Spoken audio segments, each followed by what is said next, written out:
Hello दोस्तों, देखिए आज हम बताने वाले हैं क्या चीज, बाह्य श्वसन और अंतः श्वसन। बाह्य श्वसन और अंतः श्वसन में क्या अंतर होता है। तो देखिए बाह्य श्वसन क्या होता है, श्वसन यानी कि सांस लेना और सांस छोड़ने की प्रक्रिया ही श्वसन कहलाता है। आइए समझते हैं क्या होता है बाह्य श्वसन और क्या होता है अंतः श्वसन। यानी कि देखिए जब हमारे कोशिकाओं में ऑक्सीजन को लाते हैं और कोशिकाओं से फिर देखिए ऑक्सीजन का उपयोग करके फिर क्या करते हैं, कार्बन डाइऑक्साइड बन जाता है।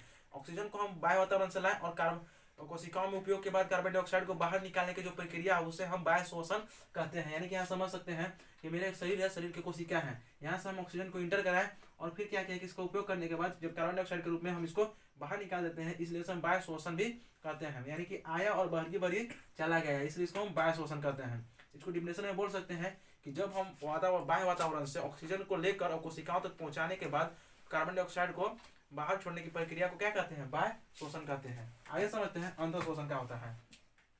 देखिए जब भोज्य पदार्थ, अंतः श्वसन, जब भोज्य पदार्थ ऑक्सीजन से कोशिका के अंदर ऑक्सीकृत होकर यानी कि अभिक्रिया करके क्या करता है, कार्बन डाइऑक्साइड और फिर मतलब एक तरह से जल निर्माण करता है और ऊर्जा के रूप में एटीपी के रूप में ऊर्जा का निर्माण करता है, इसे हम कहते हैं अंतः श्वसन कहते हैं।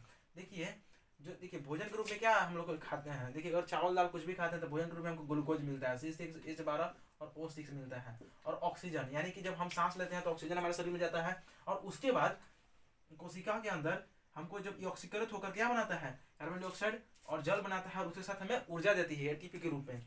तो देखिए इस प्रक्रिया को हम क्या कहते हैं, अंतः श्वसन।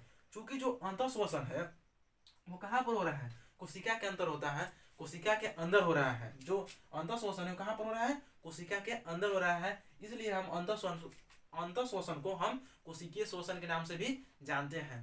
तो देखिए इस प्रकार से हम कर सकते हैं बाह्य श्वसन यानी कि बाहरी बाहरी हो गया बाह्य श्वसन, और अंदर मतलब देखिए अंदर हुआ था अंतः श्वसन। आई होप कि यह वीडियो आप लोग को अच्छी लगी होगी। आप लोग कैसा लगा आप लोग कमेंट में बताइएगा। थैंक यू दोस्तों, जय हिंद।